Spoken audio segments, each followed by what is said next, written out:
Oremos juntos.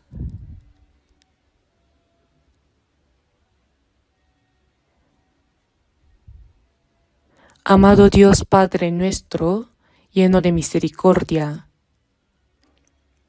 tú que tuviste compasión de nosotros cuando estábamos alejados de ti y vivíamos en pecado, nos amaste cuando no te conocíamos y enviaste a tu Hijo unigénito al mundo en forma humana para que tomara sobre él todos nuestros pecados, la maldición y el juicio que debíamos recibir. Él murió por nosotros y con su sangre preciosa nos lavó de todos nuestros pecados, de forma que ya no recibiremos juicio ni maldición. Te damos gracias por tu inmensa gracia que nos salvó sin mérito alguno de nuestra parte.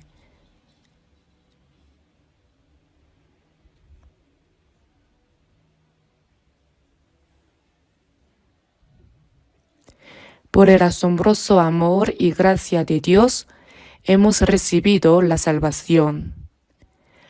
Ahora, el resto de nuestras vidas, deseamos vivir de acuerdo con tu voluntad y para tu gloria, obedeciendo tu palabra y viviendo correctamente. En este momento, nosotros que hemos sido redimidos, te damos gracias por permitirnos alabar tu gracia, aprender tu palabra y tener comunión dentro de la comunidad santa donde el Señor nos acompaña. Oramos para que tu gracia, tu palabra y el poder del Espíritu Santo estén con todas las iglesias de nuestro país, con todas las iglesias en el mundo y con todos los hermanos que en medio de las dificultades continúan predicando el Evangelio y sirviendo a nuestro Señor.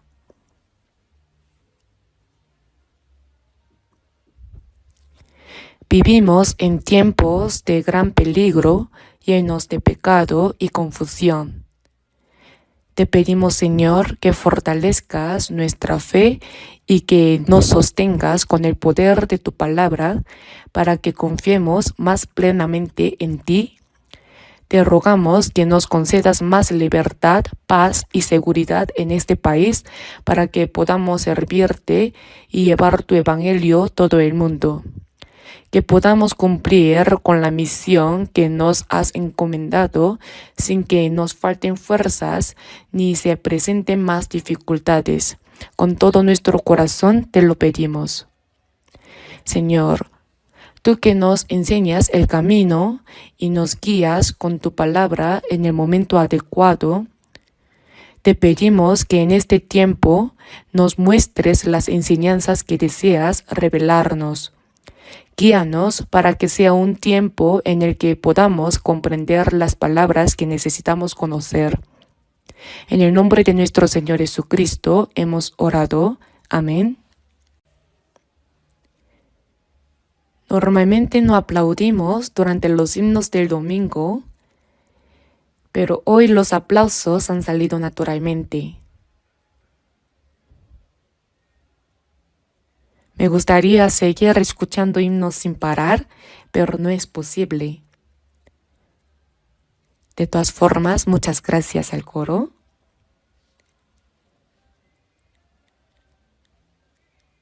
Ahora busquemos la palabra, Evangelio de Mateo, capítulo 6. Busquemos Mateo 6.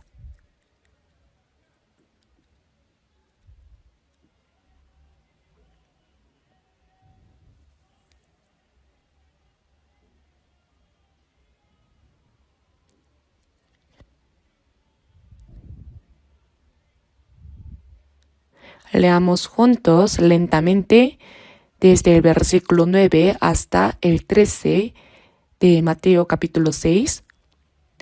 Vosotros, pues, oraréis así: Padre nuestro que estás en los cielos, santificado sea tu nombre.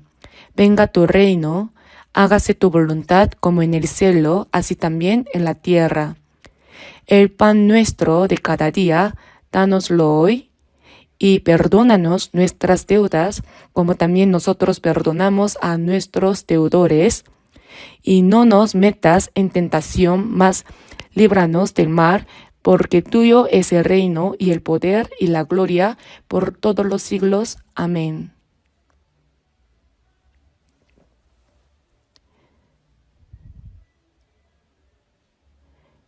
Llevamos un tiempo leyendo y aprendiendo juntos sobre la oración que el Señor nos enseñó en Mateo capítulo 6. Ahora ya se la han memorizado, ¿verdad? Seguro que la han aprendido de manera natural.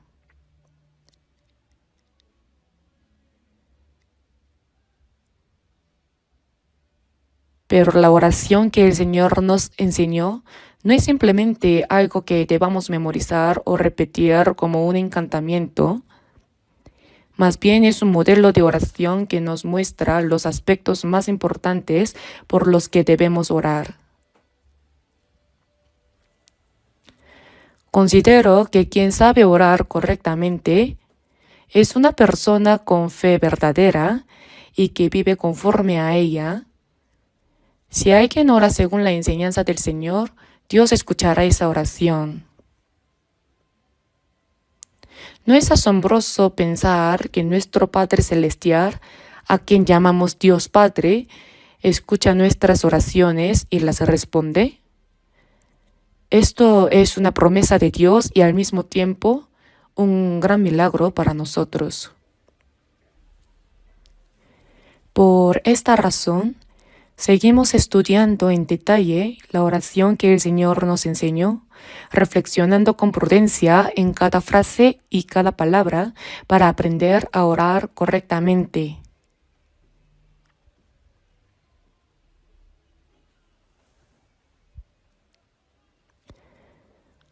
Hasta la última sesión, hemos estado reflexionando en la frase Padre nuestro que estás en los cielos.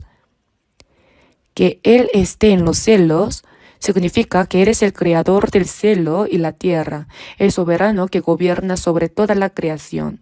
Los cielos se refieren al universo entero.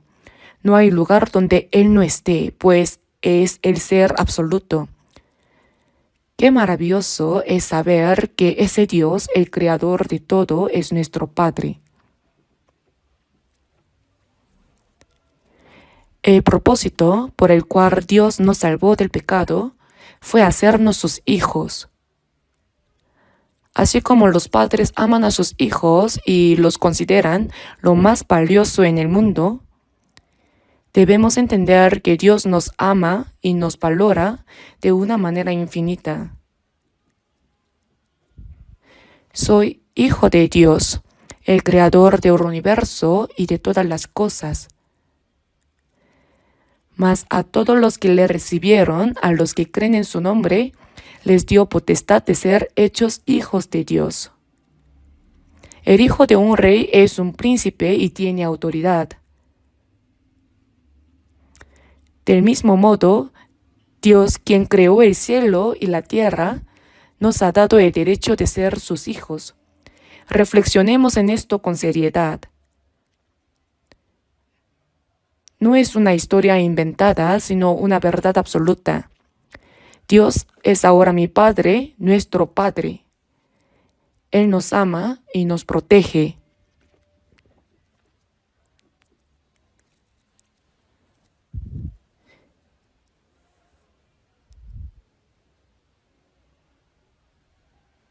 Mientras vivimos en esta tierra, Dios no solo está con nosotros y nos ayuda, sino que también nos ha preparado una herencia eterna.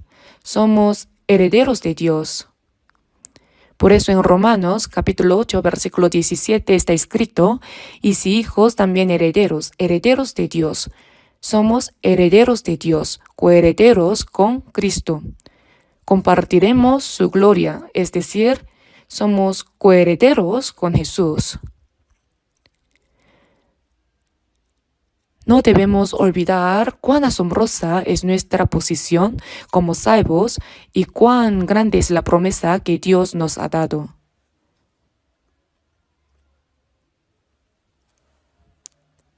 Por eso, Al orar la oración que el Señor nos enseñó, debemos reflexionar profundamente en cada palabra y orar con sinceridad.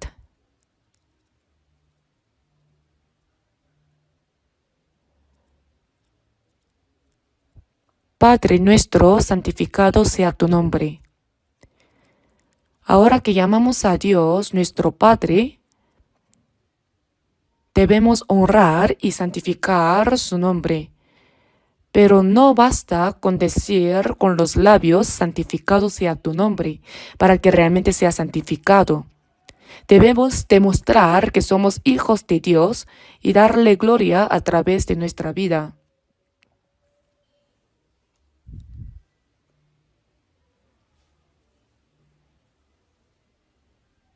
Por eso en 1 de Corintios capítulo 10 versículo 31 está escrito: si pues coméis o bebéis o hacéis otra cosa, es decir, tanto al comer y beber como en cualquier otra acción, como cristianos salvos debemos hacerlo todo para la gloria de Dios. Aquello que no glorifica a Dios es pecado. Por eso en Romanos capítulo 3 versículo 23 está escrito: por cuanto todos pecaron y están destituidos de la gloria de Dios. El resultado del pecado del hombre fue perder la gloria de Dios. El lugar donde la gloria de Dios se pierde para siempre es el infierno, mientras que el cielo es donde se vive eternamente en su gloria. Antes de llegar al cielo, debemos vivir en esta tierra como hijos de Dios, dándole gloria con nuestra vida. En Hebreos capítulo 2, versículo 10 está escrito: habiendo de llevar muchos hijos. Originalmente no éramos hijos de Dios. Jesús era el Hijo unigénito, lo que significa que es el único Hijo. Cuando vino al mundo, vino como el unigénito de Dios. Dios todavía no tenía hijos. Por eso, si el grano de trigo no cae en la tierra y muere, queda solo, pero si muere, lleva mucho fruto. Jesús, al morir como el unigénito, lo hizo para dar lugar al nacimiento de muchos hijos de Dios. Por eso, cuando resucitó, dijo a las mujeres que fueron al sepulcro: más ve a mis hermanos, llamando a sus discípulos sus hermanos. Si vemos Hebreos capítulo 2, está escrito: por lo cual no se avergüenza de llamarlos hermanos, porque el que santifica y los que son santificados de uno son todos, por lo cual no se avergüenza de llamarlos hermanos. Jesús es igual a Dios y el Creador. El Señor, después de morir como el unigénito y resucitar, hizo que le nacieran muchos hijos. Por eso ahora somos hijos de Dios junto con Él, y no se avergüenza de llamarlos hermanos. ¿No es algo asombroso? Aquel que es santo y digno nos llama a sus hermanos. Mas ve a mis hermanos y diles: subo a mi Padre y a vuestro Padre, a mi Dios y a vuestro Dios. Debemos meditar profundamente en estas palabras: mi Padre es vuestro Padre.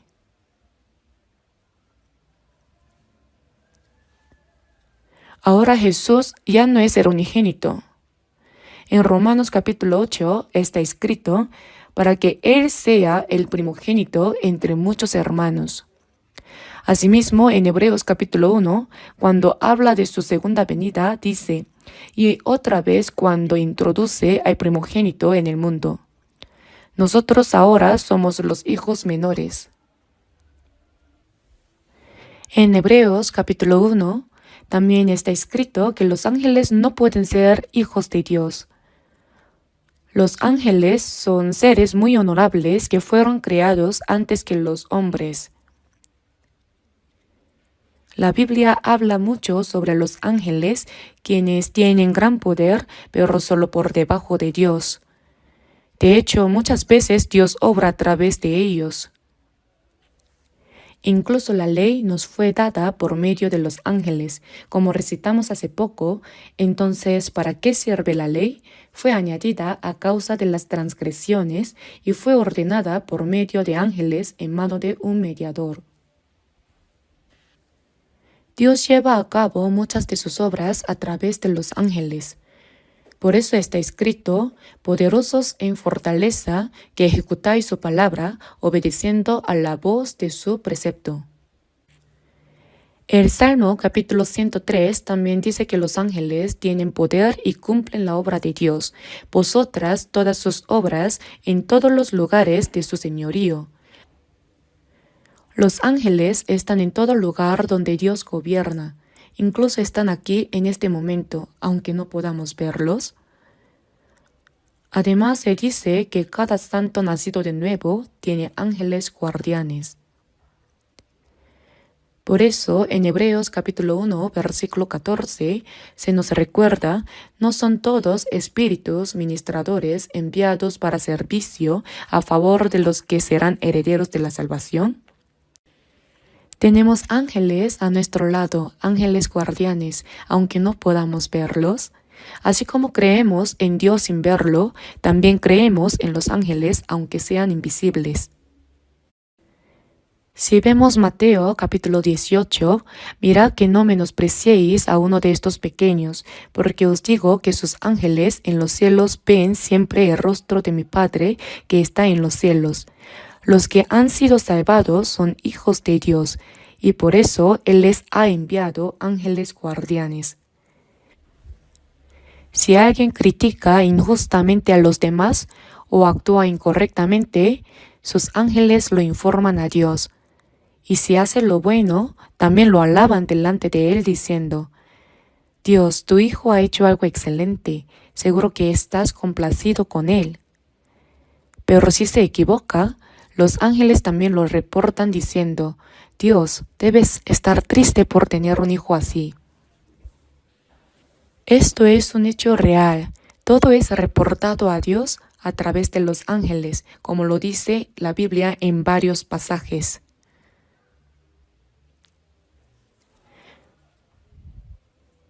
Sin embargo, los ángeles no pueden ser hijos de Dios. La Biblia menciona ángeles que pecaron, pero cuando un ángel cae, no hay perdón para él. Jesús no murió en la cruz por los ángeles. De hecho, un tercio de los ángeles se unió a Lucifer en su rebelión contra Dios y fueron expulsados del cielo. Estos ángeles caídos son Satanás y sus demonios.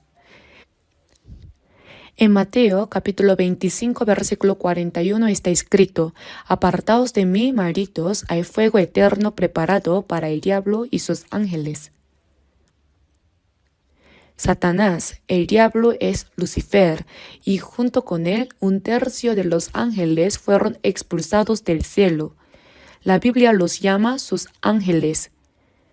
Para ellos Dios ha preparado el infierno eterno. La Biblia tiene muchas menciones sobre los ángeles. En Daniel y Apocalipsis se menciona, los carros de Dios se cuentan por ventenas de millares de millares. Millares de millares equivale a 100 millones, lo que indica que hay un número inmenso de ángeles. Los ángeles llevan a cabo la obra de Dios, y cuando lleguemos al cielo, ellos nos recibirán y juntos alabaremos el poder y la gloria de Dios. El himno del coro de hoy fue realmente poderoso. Está por Cristo firmes. Nos hace mover los hombros, ¿verdad? En Apocalipsis se menciona que alabaremos a Dios junto con los ángeles. Debe de ser algo asombroso. Los ángeles forman un gran coro celestial. Son un coro. Aunque ellos no han recibido la salvación como nosotros, exaltan la gloria y el gran poder de Dios junto con nosotros. Además sirven fielmente a los santos que han sido salvos.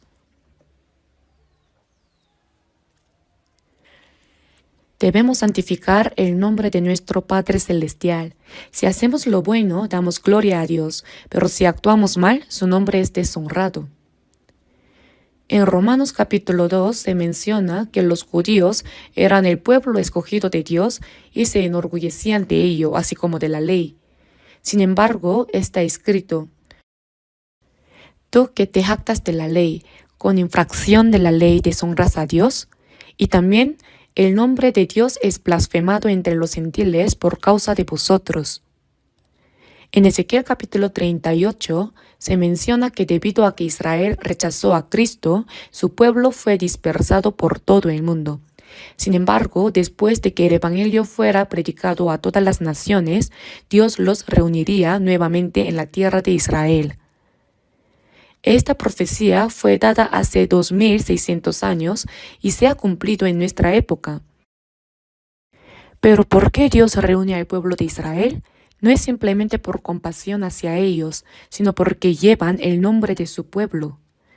No lo hago por vosotros, oh casa de Israel, sino por causa de mi santo nombre, el cual profanasteis vosotros entre las naciones a donde habéis llegado.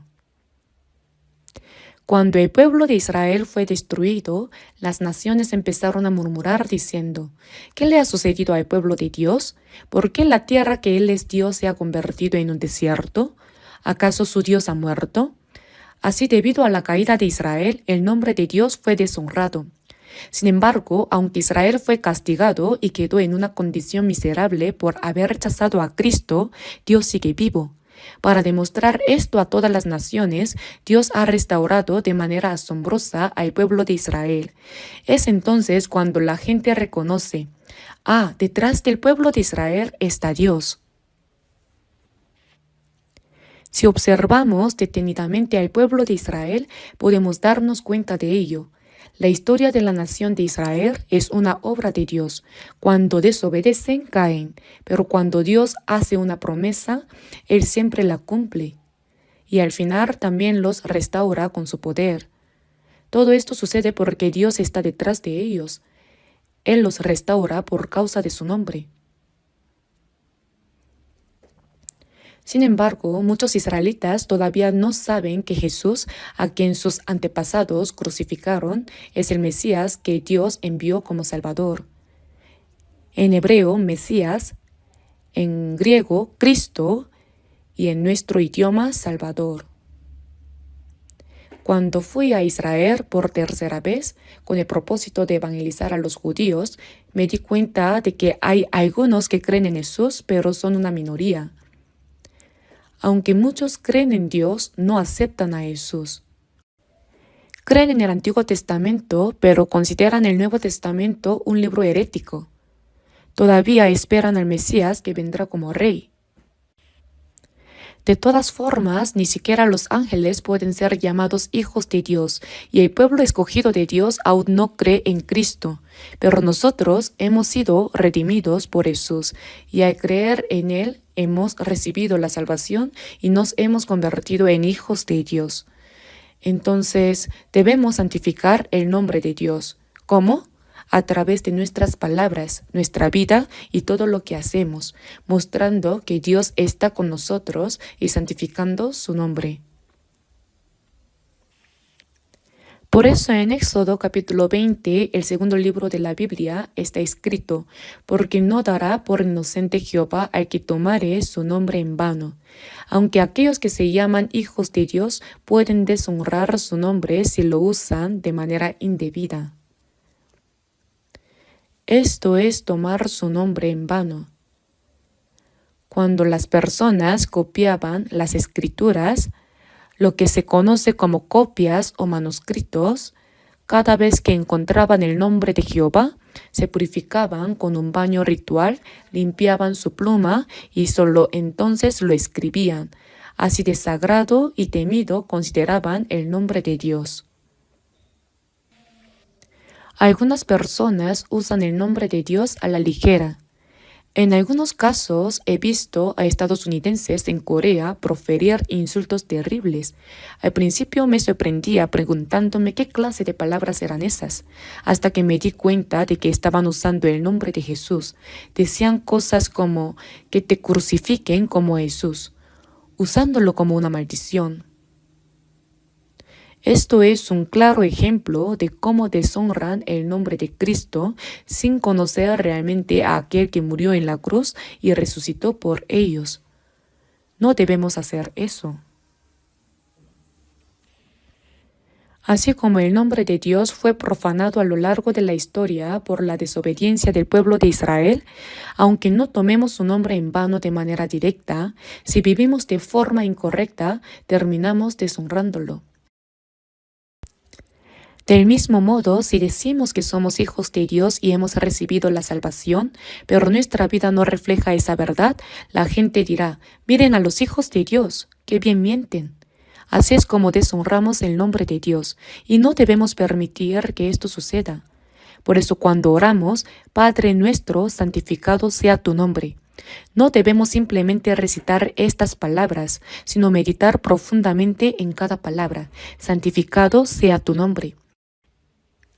Debemos preguntarnos, ¿estoy santificando el nombre de Dios con mi vida o lo estoy deshonrando? Santificado sea tu nombre, venga tu reino.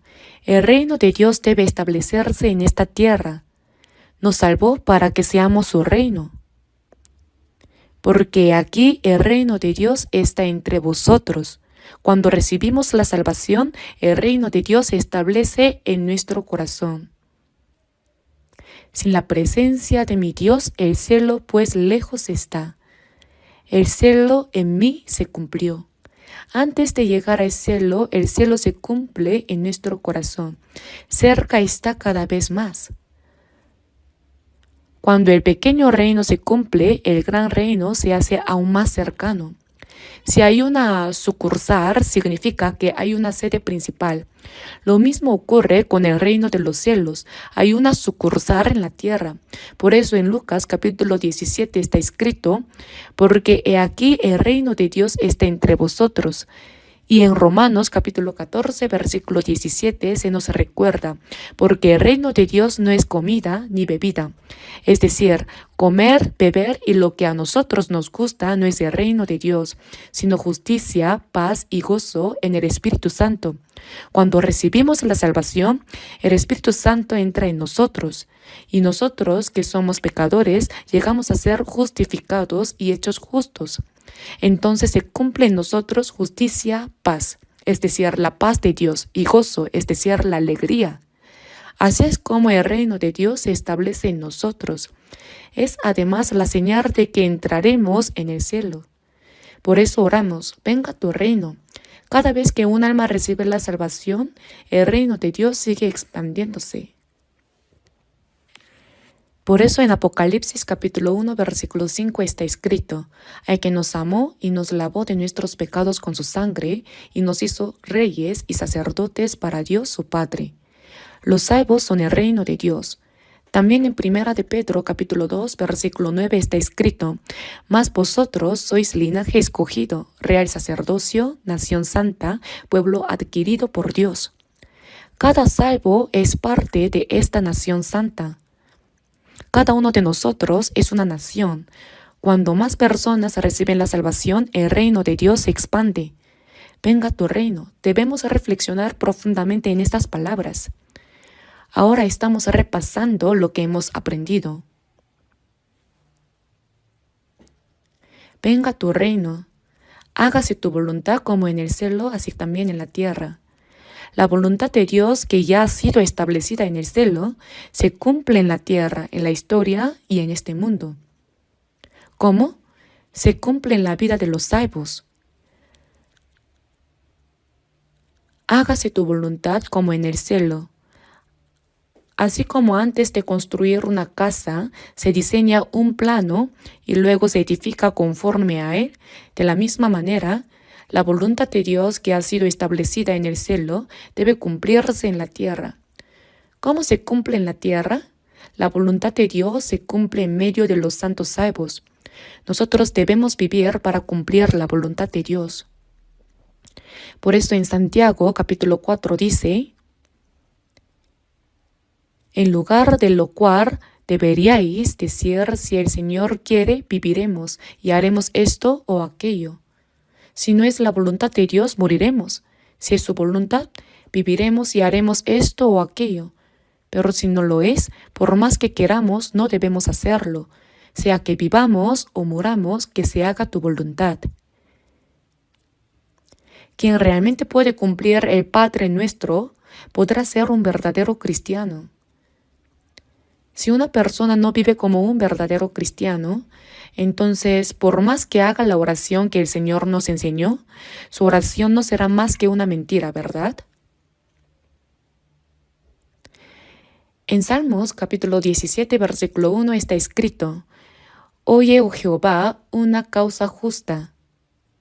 Escucha mi oración hecha de labios sin engaño. Dios no escucha las oraciones falsas.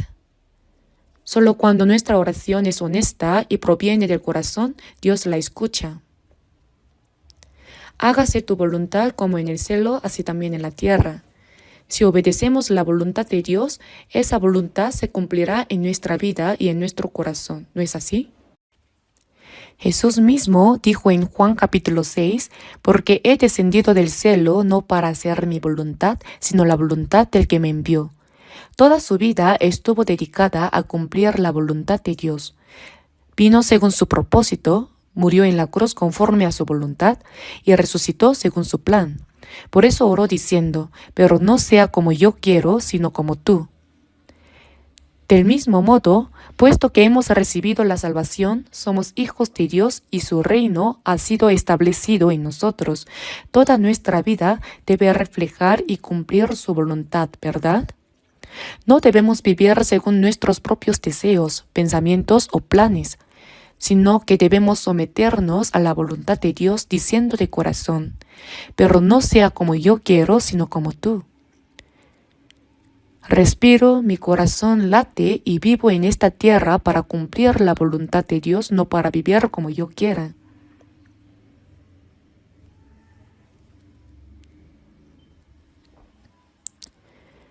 El apóstol Pablo dijo, porque para mí el vivir es Cristo y el morir es ganancia.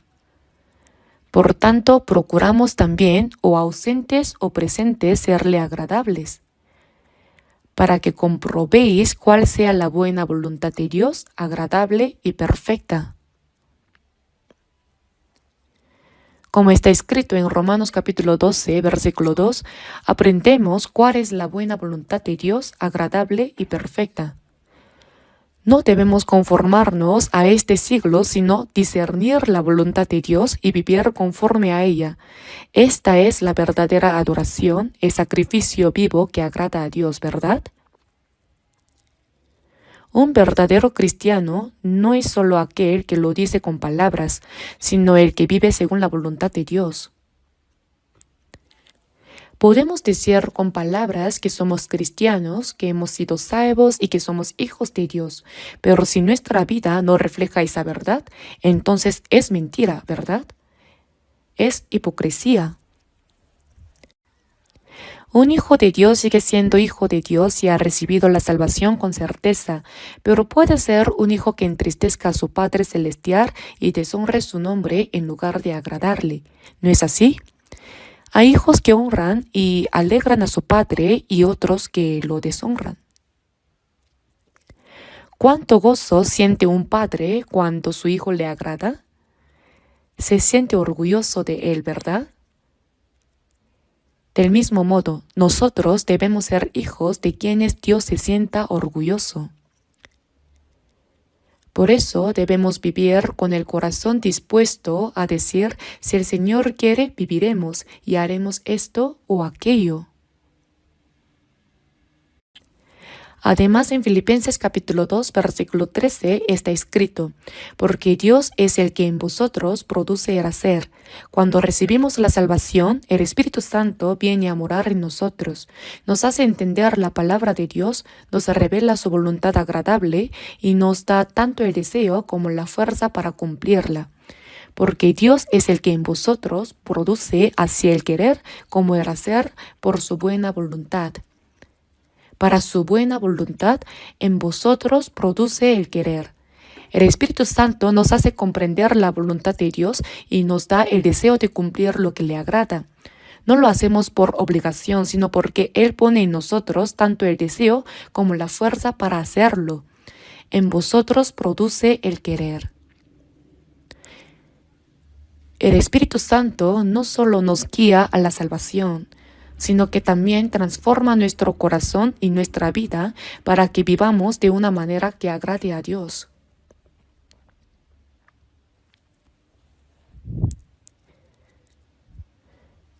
Jesús fue gloriosamente transformado en el monte de la transfiguración. En ese momento estaban presentes Pedro, Jacobo y Juan. Entonces se oyó una voz desde el cielo que decía: «Este es mi Hijo amado, en quien tengo complacencia, a él oíd». Asimismo, en Mateo capítulo 3, cuando Jesús fue bautizado en el río Jordán y subió del agua, los cielos se abrieron y se oyó una voz desde el cielo que decía: «Este es mi Hijo amado, en quien tengo complacencia». Jesús es el Hijo amado de Dios y en quien Él se complace. Para Jesús, palabras como estas ya no eran necesarias, sin embargo, fueron dichas para nosotros, los que seríamos salvados por medio de Él. Por lo tanto, nosotros también en Cristo debemos ser hijos amados de Dios y aquellos en quienes Él se complace. En Juan capítulo 8 Jesús dijo: «No me ha dejado solo el Padre, porque yo hago siempre lo que le agrada». Si vivimos agradando a Dios, Él siempre estará con nosotros.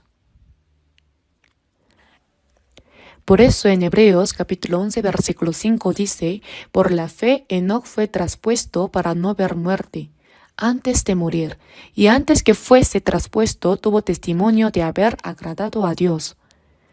De la misma manera, nosotros también, mientras vivamos en esta tierra, debemos recibir el testimonio de haber agradado a Dios. Abel por la fe alcanzó testimonio de que era justo.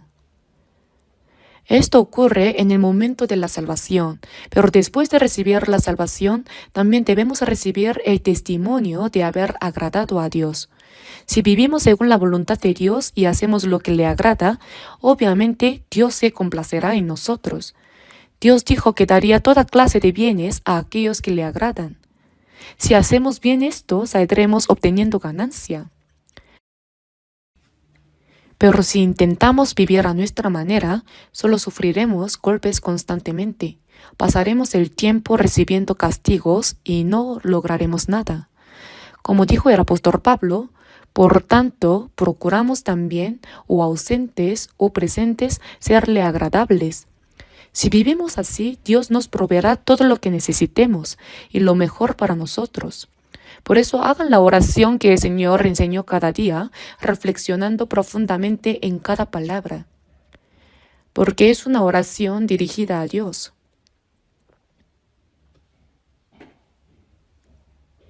Y ahora, hemos aprendido muchas palabras.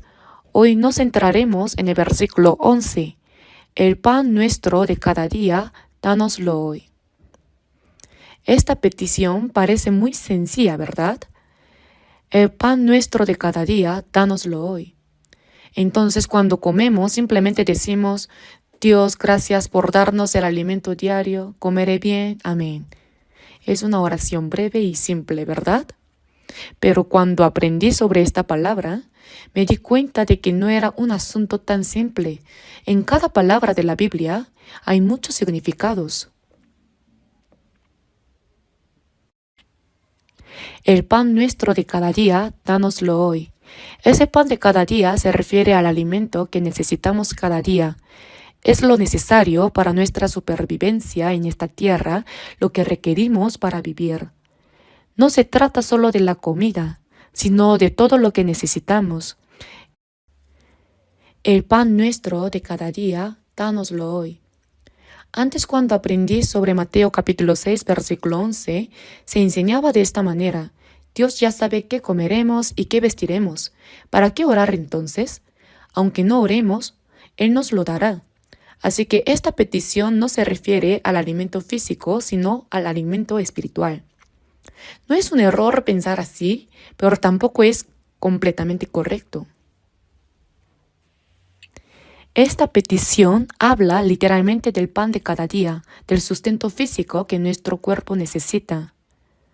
Por supuesto, para llevar una vida cristiana correcta, también necesitamos el alimento espiritual. Por eso debemos pedir también el alimento espiritual. En Job capítulo 23, versículo 12, Job dijo: guardé las palabras de su boca más que mi comida. Así es. En el libro de Amós se nos advierte que llegará un tiempo en el que la gente andará vagabundeando y buscando la palabra de Dios. No hambre de pan ni sed de agua, sino de oír la palabra de Jehová. Vendrán tiempos en los que será muy difícil escuchar la palabra de Dios, pero ahora tenemos abundancia de su palabra, ¿verdad? Cuando nos reunimos, memorizamos versículos, estudiamos la Biblia, etc. Realmente no hay muchas personas que conozcan la Biblia tanto como nosotros.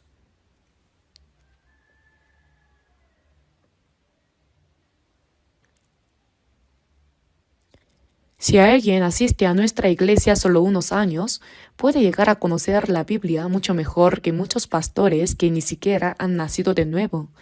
Es verdad. Si habláramos con ellos, nos considerarían expertos en la Biblia, solo con estudiar aquí durante 2 o 3 años. ¿Quieren intentarlo? El problema es que muchos engañan, pero dejan fuera lo esencial. Es extraño. Los pastores hablan bien, ¿verdad? Explican con un lenguaje elegante, usan términos literarios, filosóficos, científicos, todo suena impresionante, pero no hay lo esencial. Pero cuando les preguntamos lo más importante, no pueden responder. ¿Por qué? Porque en realidad no lo han entendido de verdad. Por eso en realidad hay hambre por no escuchar la palabra de Dios. Por eso oramos: danos el alimento espiritual. No es que no necesitemos orar, sino que aprendemos tanto, ¿verdad? Memorizamos la Biblia, hablamos de ellas en las reuniones de distrito y los domingos y los miércoles seguimos recibiendo la palabra. Realmente la palabra de Dios es abundante.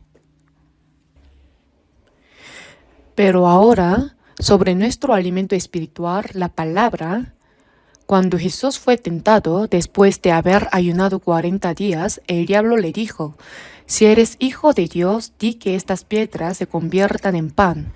¿Por qué el Hijo de Dios debería pasar hambre? ¿Qué respondió Jesús? No solo de pan vivirá el hombre, sino de toda palabra que sale de la boca de Dios. Pero esta palabra muchas veces se malinterpreta. Se dice: no solo hay que comer pan, también hay que alimentarse de la palabra. Y aunque no es incorrecto, las palabras de Jesús significan algo más profundo. ¿Acaso significa que Jesús no conocía la palabra de Dios y dijo que entenderla es más importante que alimentarse? No, en absoluto. Jesús es el Verbo hecho carne. Por eso cuando en Mateo capítulo 4 versículo 4 dice: no solo de pan vivirá el hombre, sino de toda palabra que sale de la boca de Dios, no se refiere simplemente a que además de comer debemos aprender la Biblia, sino que vivir según la palabra de Dios, obedecerla es lo más importante. ¿Lo entienden? Por eso en Juan capítulo 4, cuando Jesús pasó por Samaria, estaba cansado, sediento y hambriento durante todo el día. Mientras tanto, los discípulos fueron al pueblo a comprar comida. Cuando regresaron, le ofrecieron de comer diciendo: Rabí, come. Pero Jesús les respondió: yo tengo una comida que comer que vosotros no sabéis. Y luego explicó: Mi comida es que haga la voluntad del que me envió y que acabe su obra. Es decir, la verdadera comida de Jesús era cumplir la voluntad de Dios y completar la obra que el Padre le había encomendado. Una mujer pecadora, después de escuchar las palabras de Jesús, corrió al pueblo y llevó consigo a mucha gente. Ella dijo, «Venid y ved, ¿no será este el Cristo?». Los samaritanos, al oír esto, sintieron que algo extraordinario estaba ocurriendo y la siguieron para encontrarse con Jesús. Jesús en ese momento estaba más ocupado predicándoles la palabra de Dios y llevándolos a la salvación que en comer. Por eso se olvidó de su sed y de su hambre, y dijo, «Mi comida es que haga la voluntad del que me envió y que acabe su obra». Es decir, salvar las almas es más valioso que el alimento del cuerpo. Hay un dicho que dice, no se aprecia la belleza con el estómago vacío. Es cierto, cuando uno tiene hambre, por muy hermoso que sea el paisaje, no importa. Solo piensa en comida. Si tienes sed, solo piensa en agua. No importa cuán divertido o agradable sea algo, uno solo puede disfrutarlo después de saciar su hambre y su sed.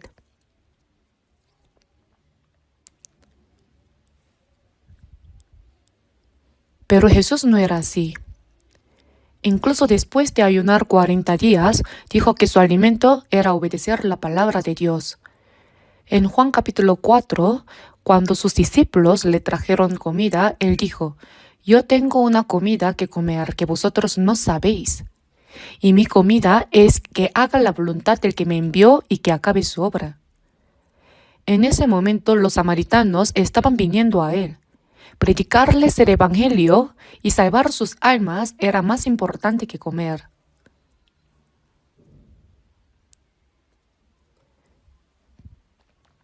Por eso cuando sentimos un poco de hambre, lo primero que buscamos es comida, ¿verdad?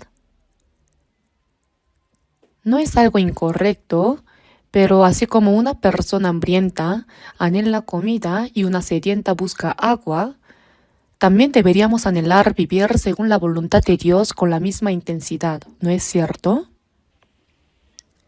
Por eso cuando oramos, el pan nuestro de cada día, dánoslo hoy. Debemos recordar que más que el alimento físico, debemos desear profundamente la palabra de Dios y vivir según su voluntad.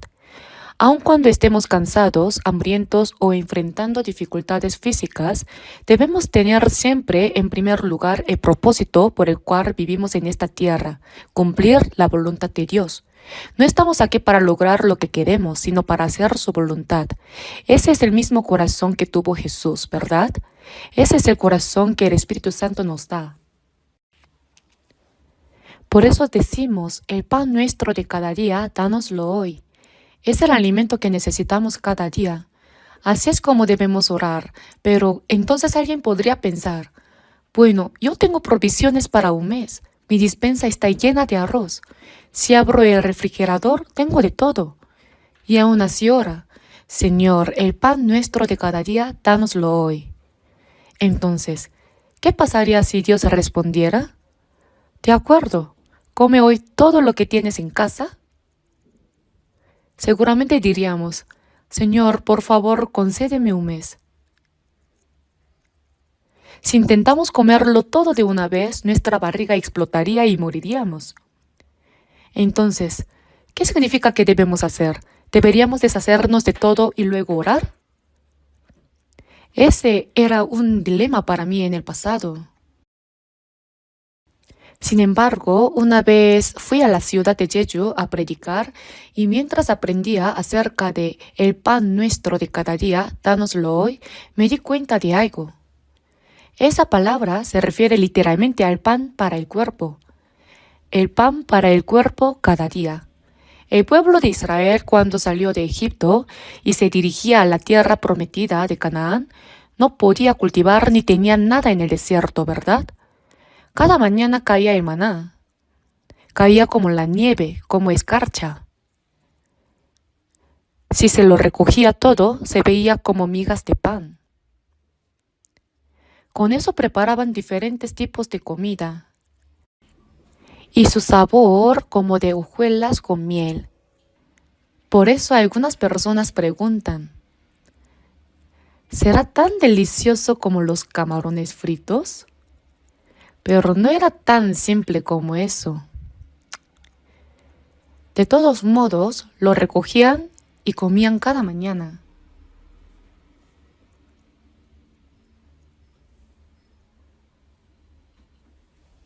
Algunas personas recogían más y cuando llegaban a casa encontraban un gomer, es decir, el alimento diario. Otras personas al ir más tarde y recoger menos, también encontraban un gomer en casa. Y lo medían por comer y no sobró al que había recogido mucho, ni faltó al que había recogido poco. Cada uno recogió conforme a lo que había de comer. Eso también es sorprendente. Y luego en el día de reposo no caía maná. Como no se debía trabajar en el día de reposo, el día anterior les daba el doble. En los otros días, si guardaban el maná para el día siguiente, por miedo a que no les diera, se echaba a perder y se llenaba de gusanos. Tenían que recogerlo todos los días. Sin embargo, el día de reposo, el séptimo día, se les ordenaba no recoger. Ese día no caía maná, pero el día anterior al reposo les daba el doble, 2 días de maná. Así que si recogían maná para 2 días, el día de reposo no se echaba a perder. Eso también es realmente asombroso y tiene un significado espiritual. Eso muestra que Dios preparó todo por adelantado y tiene significado de nuestra salvación espiritual. Dios no quería que obtuviéramos nada por nuestro esfuerzo, sino que todo fue preparado por Él. También es un símbolo del pan de vida que no se corrompe. De todos modos, el pueblo de Israel recibía el maná del cielo todos los días. Cuando decían que querían carne, Dios les dio codornices. ¿Saben qué es un codorniz? Es un ave pequeña, más grande que un ave común, y se llama codorniz. Cuando decían que querían carne, Dios les dio codorniz hasta que no pudieron más, hasta que el olor les salía por la nariz. ¿Y el agua? ¿Qué agua había en el desierto? Cuando golpearon la peña, el agua brotó a raudales. Vivían todos por milagros. Durante el día una columna de nube y por la noche una columna de fuego. Todo fue un milagro durante 40 años.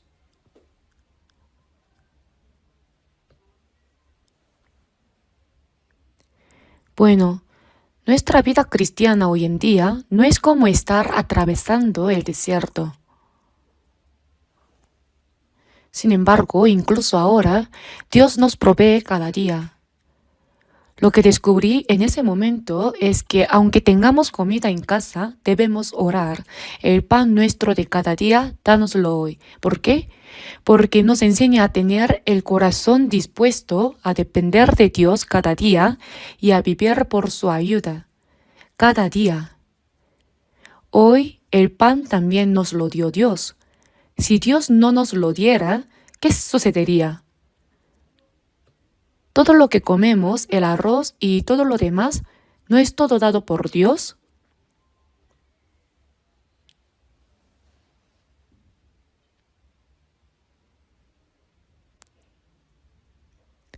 El agricultor trabajó en el campo sudando mientras cultivaba. Luego cosechó y llevó el arroz al molino para que se le quitara la cáscara y se convirtiera en arroz, todo eso a través de su esfuerzo. Los pescadores, por su parte, pescaron los peces y a través de varios procesos de distribución, estos llegaron hasta nosotros. Al final, tanto los productos agrícolas como los productos del mar, ¿quién los dio? Dios. Aunque el agricultor trabaje arduamente, si Dios no envía el sol y la lluvia, ¿cómo podrá cultivar? Y aunque el pescador intente pescar, si Dios no crea y cría los peces, ¿cómo podría el hombre capturarlos? Si lo analizamos, todo lo que tenemos es dado por Dios.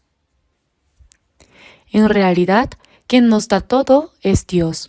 Cuando Jesús hizo el pan, a diferencia de los hombres que necesitan cultivar, moler y hacer harina de trigo o cebada para hacer pan, Jesús hizo el pan de inmediato para más de 5.000 personas, contando mujeres y niños, probablemente más de 10.000. No hay nada extraño en esto. Jesús es el Creador. Al final nosotros vivimos de lo que Dios nos da. Por eso debemos vivir cada día confiando en Dios, el pan de cada día. Gracias Dios por darme mi alimento hoy. Aunque tengamos suficiente comida para un mes o un año, debemos agradecer por el pan que nos da hoy.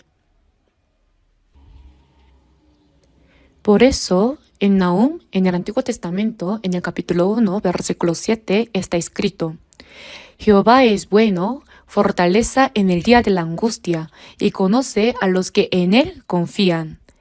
Dios conoce a los que confían en Él. Nosotros hemos sido salvados por la gracia de Dios. También en Hechos, capítulo 17, versículo 24, está escrito: El Dios que hizo el mundo y todas las cosas que en él hay, siendo Señor del cielo y de la tierra. Porque en Él vivimos y nos movemos y somos. Vivimos, nos movemos y respiramos confiando en Dios quien creó todas las cosas. Nuestro cuerpo también siempre está bajo la gracia de Dios. Este aire que si dejamos de respirar por 10 minutos, nos moriríamos. Dios nos lo dio. ¿Solo debemos dar gracias cuando bebemos agua o comemos? Entonces también deberíamos agradecer por el aire que respiramos, ¿verdad? Aunque no lo hagamos diciendo gracias cada vez que respiramos, al menos debemos reconocerlo con gratitud. Se dice que los pollos al beber agua miran al cielo y dicen gracias. Claro, para que el agua baje por la garganta deben inclinar la cabeza hacia atrás. Pero en todo caso debemos ser siempre agradecidos dando gracias en todo. Así que además de orar el pan nuestro de cada día, dánoslo hoy, debemos tener un corazón agradecido por todo lo que ya nos ha dado todos los días, ¿verdad? Este tipo de corazón es en realidad muy importante. Pero hay algo que debemos pensar. El pan nuestro de cada día, dánoslo hoy. Padre nuestro que estás en los cielos. Nuestro no es solo para mí, es nosotros. En el Padre nuestro, cuando dice Padre nuestro que estás en los cielos, no es solo mi Padre, sino que hay muchos hermanos que llaman a Dios Padre. Es nuestro Padre. El pan nuestro de cada día, dánoslo hoy. No es solo para que yo lo reciba, sino que existe una comunidad llamada nosotros, ¿verdad? No es solo cuestión de que yo viva bien, ¿verdad? ¿Qué debemos hacer entonces? Si Dios me da algo, debo compartirlo con los que no tienen. Vamos a abrir brevemente en Santiago capítulo 2. Después de Hebreos encontramos Santiago. Voy a leer los versículos 15 y 16 del capítulo 2 de Santiago. Y si un hermano o una hermana están desnudos y tienen necesidad del mantenimiento de cada día, y alguno de vosotros les dice: id en paz, calentaos y saciaos, pero no les dais las cosas que son necesarias para el cuerpo, ¿de qué aprovecha? Supongamos que un hermano o una hermana está desnudo y no tiene el pan de cada día. ¿Qué debemos hacer? ¿Solo decir, Dios, dame mi pan de cada día, gracias por darme lo que necesito? ¿Es eso todo? Si hay hermanos o hermanas que no tienen el pan de cada día, debemos compartir lo que tenemos con ellos. Dios nos ha dado el pan de cada día, ¿verdad? Entonces debemos compartirlo y no debemos quedarnos con todo para nosotros. Debemos compartir lo que tenemos, pero si no lo hacemos y simplemente decimos, id en paz.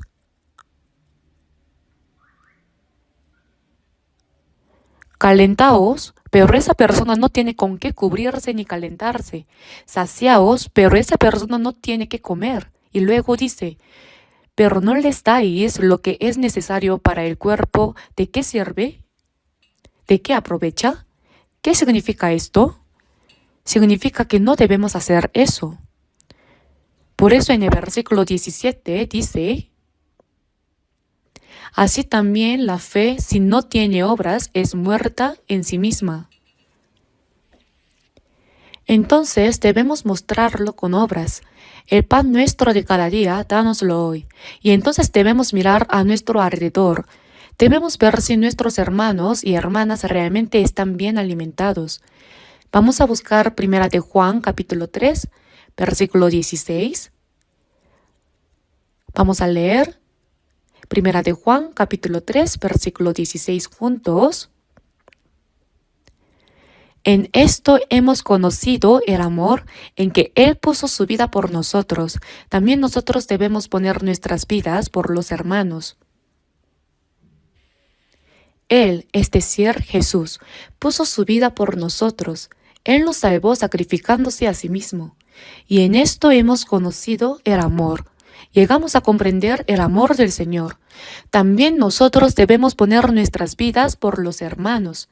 Debemos amar a los hermanos. ¿Hasta qué punto? Como yo os he amado, como el Señor puso su vida por nosotros, también nosotros debemos poner nuestras vidas por los hermanos. Debemos amarlos hasta el punto de dar nuestra vida por ellos.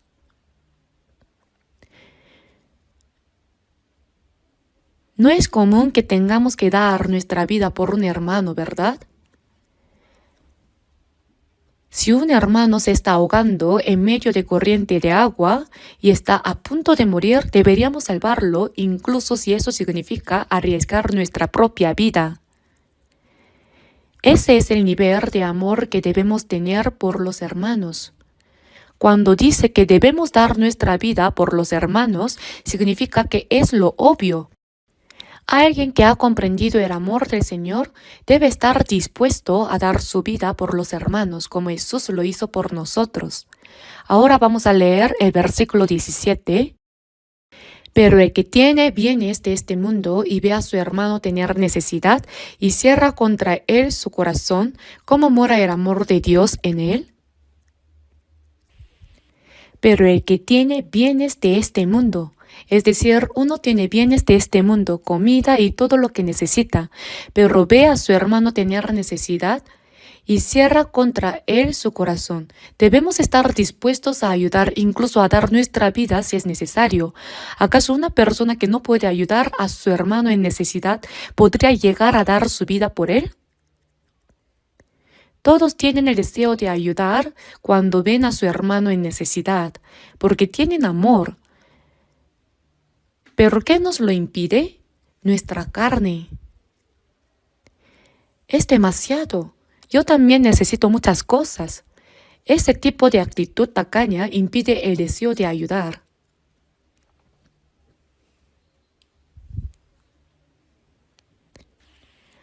Así que en Gálatas capítulo 5 versículo 17 también dice, porque el deseo de la carne es contra el espíritu y el del espíritu es contra la carne. El Espíritu Santo dice, aunque esté pasando por dificultades, debo ayudar a mi hermano. Si tengo la fuerza, debo ayudarle. Incluso debo estar dispuesto a dar mi vida por él. Ese es el corazón que nos da el Señor, el Espíritu Santo, pero la carne lo impide. El deseo de la carne es contra el Espíritu. ¿Acaso si le doy algo a esa persona, se solucionará su problema? Seguramente está pasando por dificultades económicas porque hizo algo mal. ¿Por qué debería hacerme responsable? Con excusas como estas, el deseo de ayudar queda bloqueado. Eso es la carne. Es el corazón tacaño y egoísta. El amor no busca lo suyo, es decir, debemos romperlo con el Espíritu Santo. Sin embargo, cuando la carne interviene, impide el deseo de ayudar a nuestros hermanos. Y no solo eso, sino también dentro de la iglesia ocurre lo mismo. Recuerdo que hace poco Un tifón y una inundación azotaron Filipinas. El techo del centro de retiro de la iglesia quedó destruido y entró agua en la iglesia. En medio de esa calamidad, nuestra iglesia se unió enviando ofrendas y organizando un bazar. Cuando fuimos a Filipinas, ellos estaban profundamente agradecidos y todo fue reparado.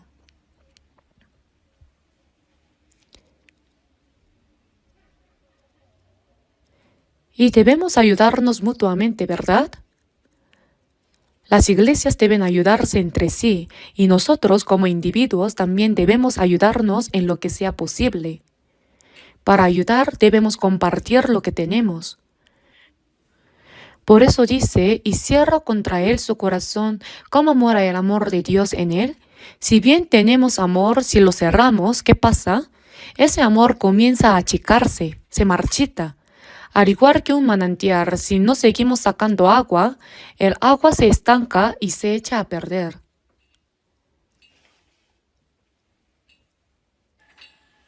En Lucas capítulo 6, versículo 38 dice, Dad y se os dará, medida buena, apretada, remecida y rebosando darán en vuestro regazo. Si damos lo que tenemos a nuestros hermanos y a los necesitados, Dios nos dará a nosotros. Dad y se os dará, rebosando darán. ¿Cuánto nos dará? Remecida y remozando. Es como cuando se pone arroz en un recipiente, si lo agitamos cabe más. Apretada, remecida y rebosando. En japonés, esto se expresa como alta montaña, finalmente se os dará en el regazo. Si leemos Lucas capítulo 6, versículo 38, podemos sentirlo profundamente. Si doy, el Señor me dará. Si doy mucho, Él me dará aún más. ¿Lo han experimentado? Incluso en las ofrendas. Si necesitamos construir un centro de retiro, realizar seminarios o atender cualquier otra necesidad de la iglesia, a veces pensamos, aunque yo no lo haga, otros lo están haciendo bien. O yo soy pobre. Ponemos excusas y con una actitud tacaña no damos. Este no es un sermón de obligación para que den ofrendas. En nuestra iglesia no damos sermones para presionar a la gente a ofrendar. Aunque no lo hagamos, todos lo hacen bien en realidad. Pero esa actitud tacaña puede surgir y eso es puramente de la carne. El Espíritu Santo nos da un deseo generoso y nos inspira a dar abundantemente.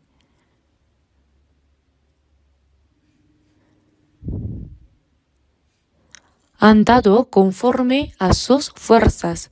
En 2 de Corintios capítulo 8, cuando hubo una gran hambruna en Jerusalén y la iglesia de Jerusalén estaba pasando por dificultades, las iglesias gentiles recogieron ofrendas para ayudar. Los creyentes de Macedonia, aunque también eran pobres, no esperaron a que los apóstoles les pidieran ayuda. Ellos mismos han dado conforme a sus fuerzas y aún más allá de sus fuerzas, pidiéndonos con muchos ruegos que les concediésemos el privilegio de participar en este servicio para los santos. Ellos suplicaron con muchos ruegos participar en esta obra de ayudar a los santos. Han dado conforme a sus fuerzas, a pesar de que la iglesia de Macedonia era pobre, su profunda pobreza abundaron en riquezas de su generosidad. ¿Acaso creen que los pobres no pueden dar por ser pobres? Los pobres también pueden dar. ¿Creen que cuando uno es rico da? Aunque uno sea rico, si tiene una actitud tacaña, tampoco dará. Abundaron en riquezas de su generosidad. Así que cuando decimos, el pan nuestro de cada día, dánoslo hoy, debemos pensar en la comunidad que somos nosotros. No podemos vivir solo para nosotros mismos, disfrutando solo de lo que tenemos. Debemos tener un sentido de responsabilidad y cuidar unos de otros. En Hebreos dice, y considerémonos unos a otros para estimularnos al amor y a las buenas obras. A medida que se acerca el día de la venida del Señor, debemos cuidarnos mutuamente y estimularnos al amor y a las buenas obras. Miremos a nuestro alrededor, a ver quién está al lado de nosotros. ¿Está bien de salud? ¿Está bien alimentado? Es importante que nos cuidemos los unos a los otros, ¿verdad? Si no nos cuidamos entre nosotros, ¿quién lo hará? Por eso, veamos un rato Hechos capítulo 4.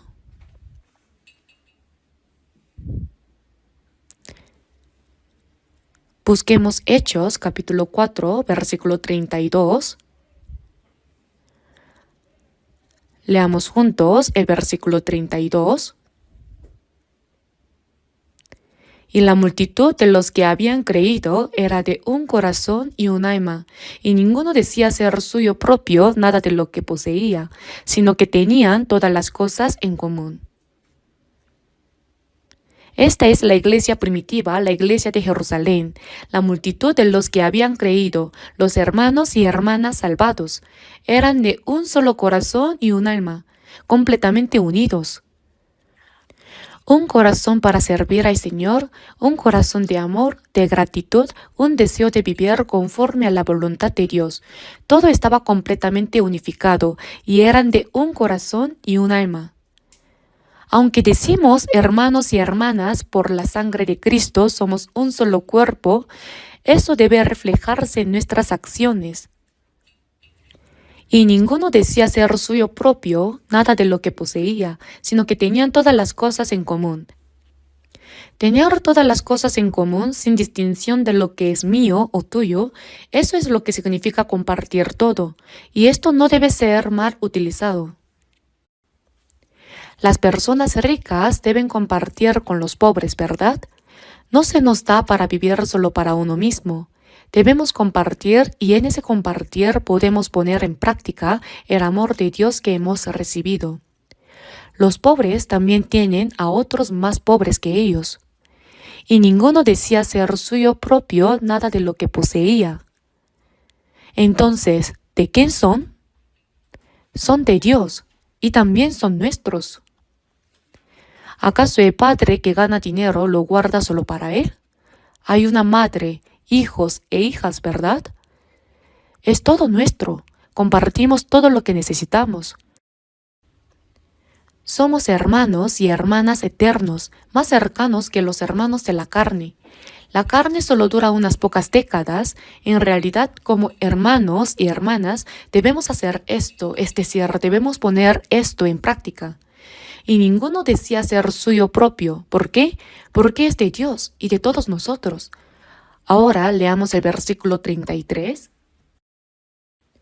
Y con gran poder los apóstoles daban testimonio de la resurrección del Señor Jesús, y abundante gracia era sobre todos ellos. Los apóstoles daban testimonio de la muerte y resurrección de Jesús, y abundante gracia era sobre todos ellos. Ahora veamos el versículo 34. Así que no había entre ellos ningún necesitado, porque todos los que poseían heredades o casas las vendían y traían el precio de lo vendido, y lo ponían a los pies de los apóstoles y se repartía a cada uno según su necesidad. Esto es realmente asombroso. Los santos de Jerusalén, ninguno decía ser suyo propio. Todos los que poseían heredades o casas las vendían y traían el precio de lo vendido y lo ponían a los pies de los apóstoles. Los apóstoles, al recibirlo, lo repartían a cada uno según su necesidad, de modo que no había entre ellos ningún necesitado. Los ricos vendían todo lo que tenían y lo repartían entre las casas de los pobres. Ahora bien, esto se podía hacer por dos razones. Una es porque los primeros cristianos, al comprender profundamente la gracia de Dios, estaban tan agradecidos y gozosos que su amor hacia los hermanos desbordaba. Como resultado, ninguno decía ser suyo propio, es decir, ellos podían darlo todo, porque si estaban dispuestos a dar hasta sus vidas por sus hermanos, ¿qué les podría parecer valioso? Así que lo pusieron en práctica realmente. Entonces sería bueno si todos nosotros, los que tenemos casas, tierras y otras cosas, las vendiéramos y las pusiéramos en la iglesia para repartirlas entre todos, ¿verdad? Eso es lo que originalmente el comunismo quiere hacer. Sin embargo, el comunismo no es correcto en nuestro tiempo. Cuando fui a Rusia, el país de origen del comunismo, descubrí que la persona más rica del mundo es Putin.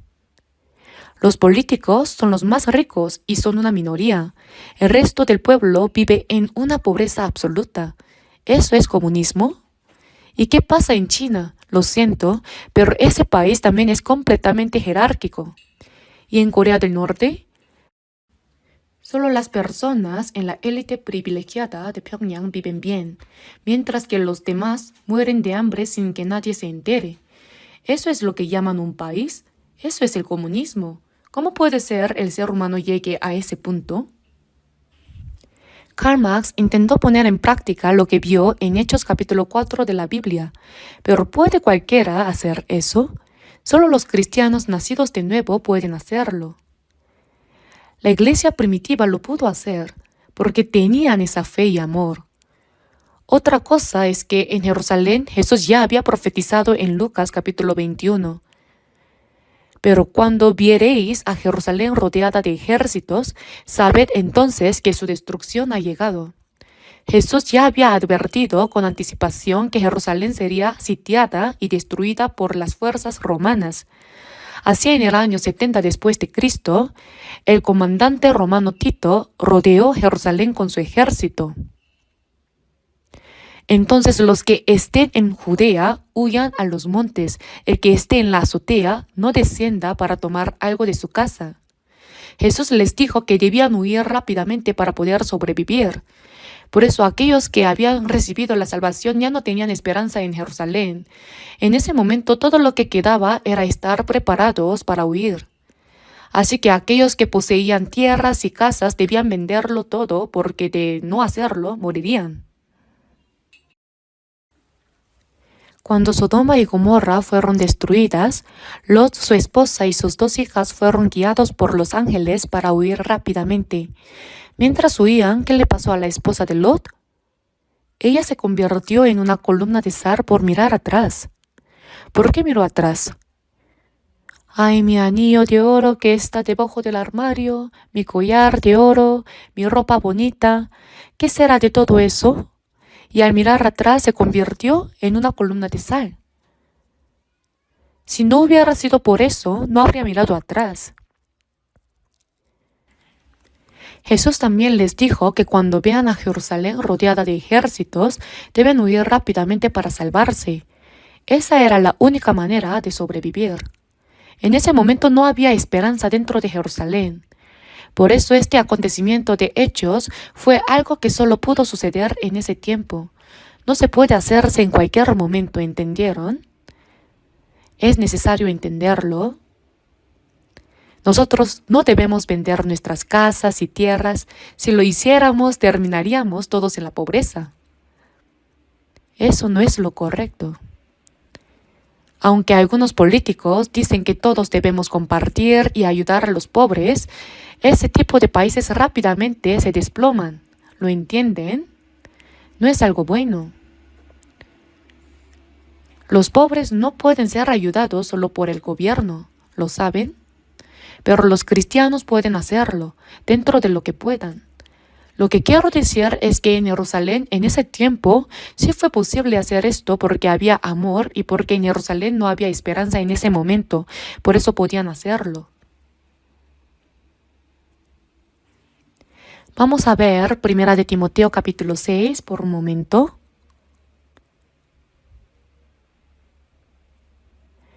Primera de Timoteo capítulo 6, versículo 18. Leamos juntos los versículos 18 y 19. Que hagan bien, que sean ricos en buenas obras, dadivosos, generosos, atesorando para sí buen fundamento para lo porvenir, que echen mano de la vida eterna.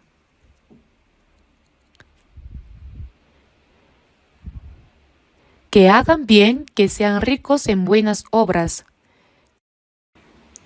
¿Qué son las buenas obras?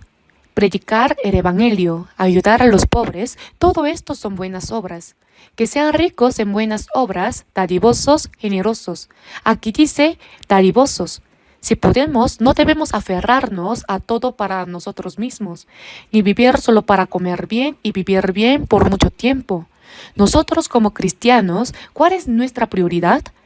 La primera prioridad es predicar el evangelio. Usamos nuestros bienes materiales primero para salvar almas que van a la destrucción del infierno. Ese es el primer uso de nuestro material para los costos de predicación. ¿Saben cuánto dinero se necesita para hacer misiones alrededor del mundo? Para enviar una familia misionera al extranjero, el costo es enorme. Si nos enfocamos solo en el dinero, no podríamos enviar misioneros. Actualmente tenemos 1.139 iglesias en 82 países y solo el año pasado, a través de la oficina de la Asamblea General en Seúl, que conoce la situación del evangelismo mundial y coordina el envío de misioneros y los fondos para la predicación, se enviaron más de 17.000 millones de wones para misiones. ¿Lo sabían? Es impresionante, ¿verdad? Y lo hacemos sin grandes dificultades. ¿Por qué? Porque como cristianos que hemos sido salvados, nuestra primera prioridad es salvar a las almas perdidas que van al infierno. Y para eso nuestros hermanos y hermanas en Cristo ofrendan generosamente.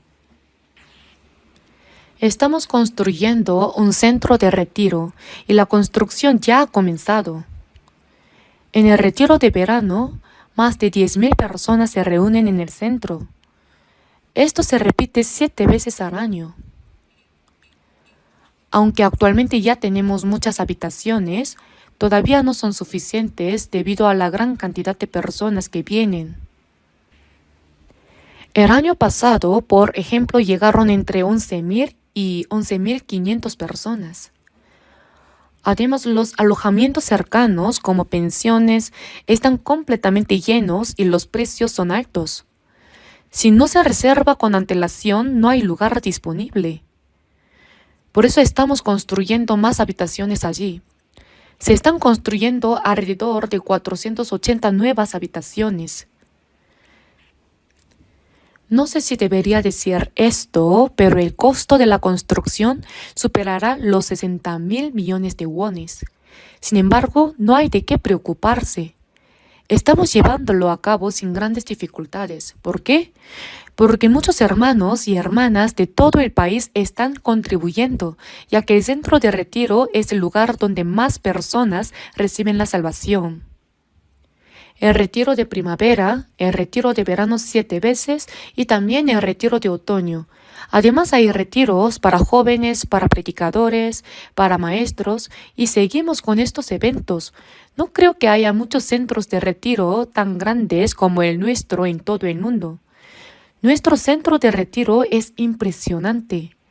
Y sabiendo lo importante que es, estamos invirtiendo sin escatimar nada en su construcción. Incluso los hermanos y hermanas en el extranjero también están contribuyendo. Algunos al saber esto envían ofrendas.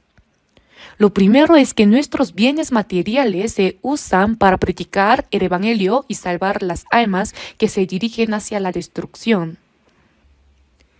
Misioneros están siendo enviados y recientemente de Filipinas vinieron 21 misioneros y 49 predicadores locales, lo que da un total de 70 personas. Si contamos también a sus esposas, ¿cuántas son?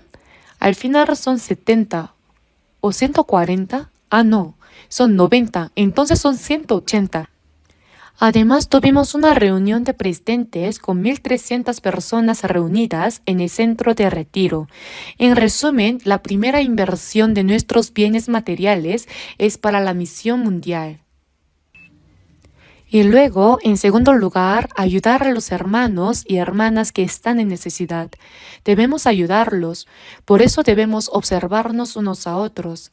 En nuestro distrito no solo debemos tener reuniones, sino también ver si hay personas realmente necesitadas entre nosotros, como los que viven en dificultades económicas o tienen problemas para subsistir. No debemos mencionar sus nombres porque podría ser vergonzoso, sino ayudarlos en privado.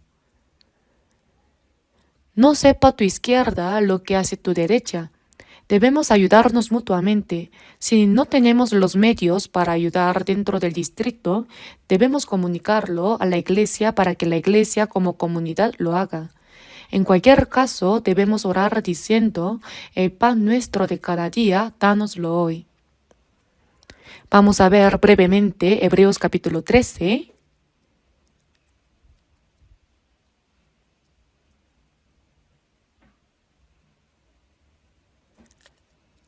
Leamos juntos Hebreos capítulo 13 y versículo 16.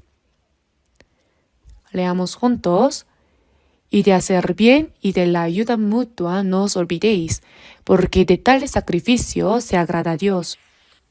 Y de hacer bien y de la ayuda mutua no os olvidéis, porque de tales sacrificios, a esto se le llama sacrificio, el sacrificio que agrada a Dios, porque de tales sacrificio se agrada a Dios.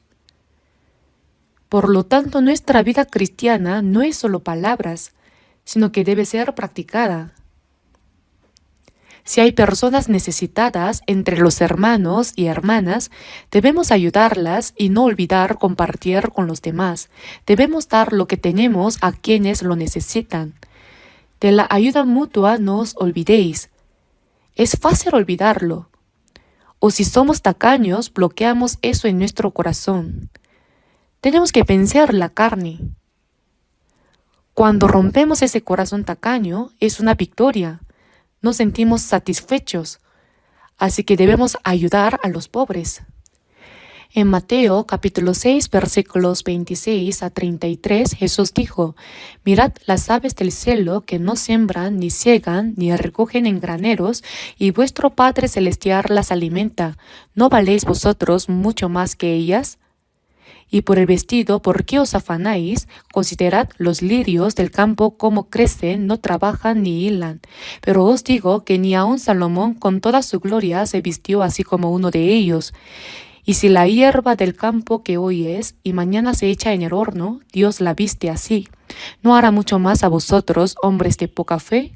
No os afanéis pues diciendo qué comeremos, o qué beberemos, o qué vestiremos, porque los gentiles buscan todas estas cosas, pero vuestro Padre Celestial sabe que tenéis necesidad de todas estas cosas.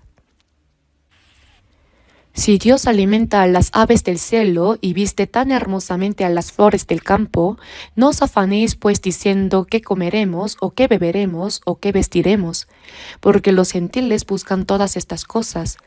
Jesús usa la palabra gentiles aquí para referirse a los que no son salvos. Vuestro Padre Celestial sabe que tenéis necesidad de todas estas cosas. Al decir que sabe, significa que el Señor se encargará de ello. Oh hombres de poca fe, si Dios alimenta a las aves del cielo, en Mateo capítulo 10 versículo 30, vemos que nuestro Padre Celestial, pues aún vuestros cabellos están todos contados. ¿No se venden 2 pajarillos por un cuarto? El cuarto es la unidad monetaria de menor valor.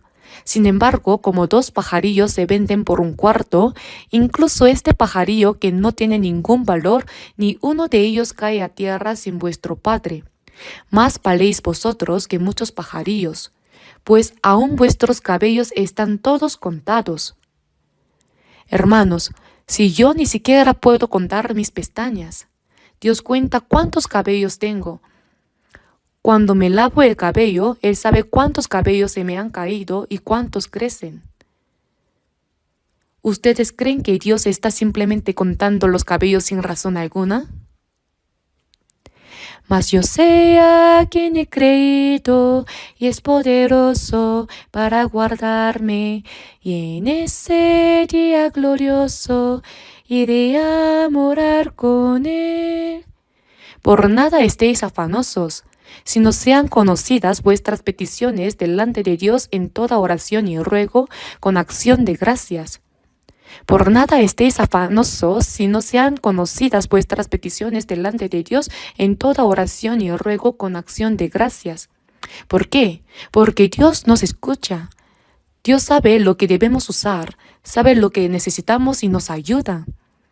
Pero eso no significa que debemos decir, entonces todo está bien, no tengo que trabajar, no tengo que cultivar. Si uno solo abre la boca y se queda bajo un árbol de caquis, sí, el caqui caerá, pero solo caerá sobre su cabeza y realmente se lastimará la cabeza. En 2 de Tesalonicenses dice, si alguno no quiere trabajar, tampoco coma. No está diciendo que no hagamos nada sin trabajar. No dijo que miremos a las aves que duermen, sino a las aves que vuelan en el cielo. Debemos hacer lo que tenemos que hacer, cada uno por su parte. Ser perezoso es un pecado. Debemos trabajar con dedicación. Los trabajadores deben ser diligentes en su trabajo. Los empresarios en su negocio, las amas de casa en su hogar cuidando a sus hijos y los predicadores trabajando fervorosamente en la evangelización. Cada uno tiene su tarea, solo debemos hacer lo que nos corresponde con esfuerzo. En Mateo capítulo 6, versículo 33 dice, mas buscad primeramente, recitemos juntos, mas buscad primeramente el reino de Dios y su justicia, y todas estas cosas os serán añadidas.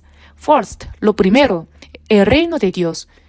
Es cuando predicamos el evangelio y las almas de las personas son salvadas. Su justicia es cuando los que han sido salvados se aman unos a otros y obedecen la palabra de Dios. Predicar el evangelio hacia afuera y amar y obedecer hacia adentro es su justicia. Si hacemos solo esto, todo lo que necesitamos nos será dado como un extra. Las personas en este mundo hacen todo lo posible sin importar los medios para sobrevivir. Nosotros, sin embargo, si vivimos según la voluntad de Dios, nuestros cuerpos viven con la recompensa de Dios. La forma de vivir es diferente. ¿Lo sabían? ¿Qué van a hacer? ¿Van a ponerlo en práctica tal como es? Si predicamos el evangelio del reino de Dios y vivimos de acuerdo con su voluntad, tenemos que ser diligentes, porque hay mucho por hacer. Ya sea que trabajemos en un negocio, en un empleo, sirvamos con fervor en la iglesia o evangelicemos como predicadores, debemos hacer con diligencia lo que tenemos que hacer. La pereza es pecado. Siervo malo y negligente. Ser perezoso es ser malo. Si hacemos con diligencia lo que debemos hacer, nuestro cuerpo será sustentado como un extra. Y todas estas cosas os serán añadidas. Es una promesa. Cuando hubo hambre durante 3 años y medio, Elías estaba junto al arroyo Kerit. No había comida, así que todos los días los cuervos le traían carne y pan. Bebía del agua del arroyo y comía lo que los cuervos le traían. Pero después el arroyo se secó. ¿Qué hizo en ese momento? Tuvo que ir a otro lugar. Fue entonces a Sarepta, donde vivía una viuda con su hijo.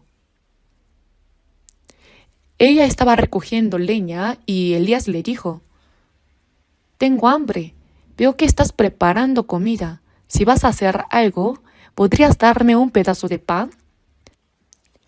Ella respondió, «¿Qué pan? En mi casa solo queda un poco de harina y algo de aceite. Estoy recogiendo leña para hacer el último pan con lo que queda, para que mi hijo y yo comamos una última vez y luego moriremos. No tenemos más comida. ¿Cómo me pides que te dé algo de comer? No tengo nada para darte». Elías le dijo, «Está bien, pero aún así, hazlo y tráeme primero un poco de pan. Hazlo para mí primero y después hazlo para ti y tu hijo». Entonces, la harina de la tinaja no escaseará, ni el aceite de la vasija disminuirá hasta el día en que se termine esta sequía. Elías dijo esto. Dijo de que Dios lo haría. La viuda entonces despertó de su asombro y obedeció lo que Elías le había dicho. Hizo el pan para Elías primero, un pequeño pan, y tal como Elías había dicho, hasta el final de la sequía, cada vez que iba a su casa, encontraba harina en la tinaja y aceite en la vasija. Esto sucedió todos los días hasta que terminó la sequía.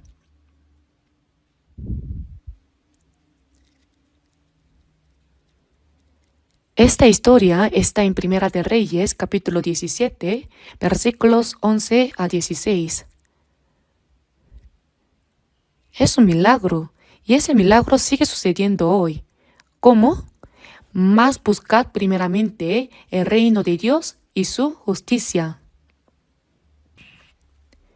Primero, al predicar el Evangelio y amarnos los unos a los otros, viviendo de acuerdo con la voluntad de Dios, Él nos dará todo lo que necesitamos. Eso es un milagro. La ayuda de Dios es un milagro, todo. Debemos vivir con milagros, viviendo de acuerdo con la voluntad de Dios, incluso en nuestra carne. Así que, el pan nuestro de cada día, dánoslo hoy. Sabemos que en cualquier circunstancia Dios nos alimentará. ¿Acaso no va a ayudarnos el mismo Dios que alimenta a las aves del cielo? Si hacemos lo que debemos hacer con diligencia y confiamos en el Señor, Jehová es bueno, fortaleza en el día de la angustia y conoce a los que en Él confían. Nuestro Padre conoce todo lo que necesitamos. Si hacemos lo que debemos hacer y dejamos todo en manos de Dios, viviremos bajo su bendición. Cuando uno entiende eso es realmente emocionante, de verdad.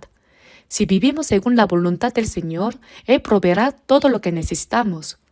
Después de darme cuenta de esto, aunque antes vivía con dificultades, siempre creí que Dios me ayudaría, así que no tenía preocupaciones. El pan nuestro de cada día, dánoslo hoy. Al entender que Dios me ayuda todos los días, me di cuenta de que mientras haga lo que debo hacer, nunca me faltará nada. Después de muchos años, no he experimentado falta en absoluto. Realmente Dios ayuda todo. Como realmente he experimentado esto, puedo decirlo con confianza. Si vivimos según la voluntad del Señor, ¿en qué no nos ayudará Dios, que conoce incluso el número de nuestros cabellos? Él nos dará todo. Por eso, echando toda vuestra ansiedad sobre Él, porque Él tiene cuidado de vosotros. Así que el pan nuestro de cada día, dánoslo hoy. Nuestro, es decir, no solo para mí, sino para todos nosotros, para nuestros hermanos y hermanas. Si compartimos lo que tenemos, Dios llenará todo eso. Los animo a que oren pensando en cada palabra del Padre Nuestro, la oración que el Señor nos enseñó. Eso es todo por hoy. Vamos a orar todos juntos. Padre Dios, lleno de misericordia, Señor, que con tu preciosa sangre has lavado nuestros pecados para siempre y nos salvó sin ningún mérito de nuestra parte. Tanto nuestro cuerpo como nuestra alma fueron comprados por la sangre del Señor, por lo que todo pertenece a ti. Deseamos que el resto de nuestra vida sea vivida únicamente para la voluntad y gloria de Dios. Señor, tú que cuidas de las aves del cielo y vistes hermosamente los lirios del campo, tú Dios que conoces todo lo que necesitamos, te pedimos, Señor, que en el resto de nuestras vidas vivamos conforme a tu santa voluntad, proclamando el Evangelio y obedeciendo tu palabra. Que podamos ayudar a nuestros hermanos y hermanas que están en necesidad y al compartir y ayudar que tu santa voluntad se cumpla a través de nosotros. Confiamos todo en ti y hemos orado en el nombre de nuestro Señor Jesucristo. Amén.